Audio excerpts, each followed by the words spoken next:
دونوں جرنیلوں نے جزیرہ نما آئیبیرین کے 2/3 سے زیادہ پر قبضہ کر لیا۔ تیزی سے یکے بعد دیگرے ساراگوسا، بارسلونا اور پرتگال فتح ہو گئے اور بعد میں فرانس کے شہر پیرینی کو عبور کر لیا اور فرانس میں لیونز پر قبضہ کر لیا گیا۔ 711 عیسوی سے لے کر 1492 عیسوی تک اسپین 750 سال سے زائد عرصے تک مسلمانوں کے زیر تسلط رہا۔ جنگوں کی تیز رفتاری اور کامیابی کی تکمیل میں طارق بن زیاد کی اسپین کی یہ مہم دنیا کے قرون وسطی کی فوجی تاریخوں میں ایک منفرد مقام رکھتی ہے۔ ناظرین، اندلس، ہسپانیہ یا اسپین میں مسلم حکمرانی وہاں کے مقامی باشندوں کے لیے ایک بڑا اعزاز تھا۔ کسی شہری کی جائیداد ضبط نہیں کی گئی، بلکہ اس کے بجائے مسلمانوں نے ٹیکس کا ایک بہترین نظام متعارف کروایا، جس نے جلد ہی جزیرہ نما آئیبیریا میں خوشحالی لائی اور اسے مغرب یعنی یورپ میں ایک مثالی یا ماڈل ملک بنا دیا۔ عیسائیوں کے اپنے جھگڑے طے کرنے کے لیے اپنے جج تھے۔ تمام کمیونٹیز کو عوامی خدمات میں داخلے کے یکساں مواقع حاصل تھے۔ اسپین میں یہودیوں اور کسانوں نے مسلم فوجوں کا کھلے عام استقبال کیا اور جو غلامی رائج تھی اسے ختم کر دیا گیا اور منصفانہ اجرت قائم کی گئی۔ پیداواروں سے ٹیکس کو کم کر دیا گیا۔ جس نے بھی اسلام قبول کیا اس نے گندے اور سڑے ہوئے نظام سے غلامی حاصل کی۔ اسپینیوں کی ایک بڑی تعداد نے اپنے آقاؤں کے ظلم سے بچنے کے لیے اسلام قبول کیا۔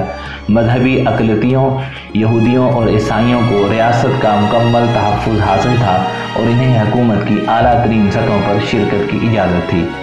مسلمانوں کی حکومت کے نتیجے میں اسپین یورپ کے لیے فن، سائنس اور ثقافت کا گڑھ بن گیا۔ مسجدیں، محلات، باغات، ہسپتال اور لائبریریاں بنائی گئیں، نہریں مرمت کی گئیں اور نئی کھودی گئیں۔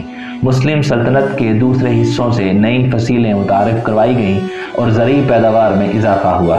مینوفیکچرنگ کی حوصلہ افزائی کی گئی اور جزیرہ نما کا ریشم اور بروکیڈ کام دنیا کے تجارتی مراکز میں مشہور ہوا۔ شہروں کے پھیلاؤ میں اضافہ ہوا اور ترقی ہوئی۔ ناظرین، قرطبہ دارالحکومت یورپ کا سب سے بڑا شہر بن گیا اور 10ویں صدی تک اس کی آبادی 10 لاکھ سے زیادہ تھی۔ ایک عیسائی مورخ لکھتا ہے کہ مسلمانوں نے کارڈوا کی اس شاندار سلطنت کو منظم کیا جو قرون وسطی کا عجوبہ تھا، اور پورا یورپ وحشیانہ جہالت اور جھگڑوں میں ڈوبا ہوا تھا، لیکن ایک اکیلی مسلم حکومت نے وہاں علم اور تہذیب کی مشعل کو روشن کر دیا اور یورپی دنیا کے سامنے اندلس یعنی اسپین ایک چمکتا دمکتا ستارہ بن گیا۔ کہا جاتا ہے کہ طارق بن زیاد نے خواب میں حضور صلی اللہ علیہ وسلم کو دیکھا جو فرما رہے تھے کہ ہمت کرو اے طارق، جو کچھ آپ کا مقدر ہے اسے پورا کرو۔ پھر طارق بن زیاد نے خواب میں رسول اللہ صلی اللہ علیہ وسلم اور آپ کے ساتھیوں کو اندلس میں داخل ہوتے ہوئے دیکھا۔ طارق بن زیاد ایک مسکراہٹ کے ساتھ بیدار ہوئے اور اس خواب دیکھنے کے بعد طارق بن زیاد نے کبھی اپنی جیت پر شک نہیں کیا۔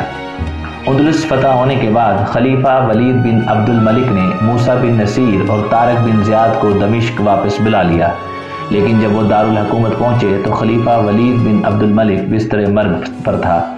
خلیفہ نے دونوں کمانڈروں کی بہت آؤ بھگت کی، لیکن خلیفہ جلد ہی انتقال کر گئے۔ خلیفہ سلیمان فروری 715 عیسوی میں ولید بن عبد الملک کے جانشین ہوئے اور اس نے دونوں کمانڈروں کے خلاف ہو کر انہیں تمام سہولیات سے محروم کر دیا۔ طارق بن زیاد کا انتقال دمشق میں 720 عیسوی میں گمنامی میں ہوا۔ ناظرین، ہسپانیہ میں مسلمانوں کے باکمال 800 سالہ دور میں کئی بار اندرونی ناچاکیاں ہوئیں، لڑائیاں ہوئیں، اتحاد تار تار ہوا، یہاں تک کہ اپنے مسلمان بھائیوں کے خلاف انگریزوں سے مدد لی گئی۔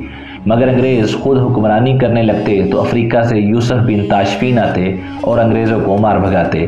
یوسف بن تاشفین واپس جاتے اور اہل ہسپانیہ ایک بار پھر دست و گرباں ہو جاتے۔ مسلمانوں کی آپسی لڑائیوں کی وجہ سے ہسپانیہ ٹوٹنے لگا اور عیسائیوں کی طرف سے مظلوم مسلمانوں پر ظلم و ستم ہونے لگا۔ اسی دوران ہسپانیہ میں مظلوموں کی مدد کے لیے سلطنت عثمانیہ کے مشہور امیر البحر جناب خیر الدین باربروسا پاشا کی آمد ہوئی۔ خیر الدین کو اس کے بڑے بھائی عروج اور سلطان کا حکم ملا تھا، سو وہ اپنی قوت سے آیا اور قریباً 70,000 مسلمانوں کو ہسپانیہ سے نکال کر مراکش، مروکو یا الجزائر میں لا بسایا۔ ہسپانیہ کا نام اسپین کر دیا گیا اور وہاں اللہ، رسول، عربی وغیرہ پر پابندی لگا دی گئی۔ رہ جانے والے عیسائی بن گئے یا پھر موت کے گھاٹ اتار دیے گئے۔ آنے والی نسلیں نہیں جانتی تھی کہ یہاں کون کون رہتا تھا اور وہ کس کی اولاد ہیں یا ان کا نام و نسب کس سے ملتا ہے۔ مسلمان عیسائی بنے اور اللہ، رسول، دین ایمان سب کچھ بھول بھال گئے۔ مراکش میں رہنے والوں نے یہاں نئی زندگی شروع کی اور ایمان جیسی قیمتی متاع بچانے میں کامیاب رہے۔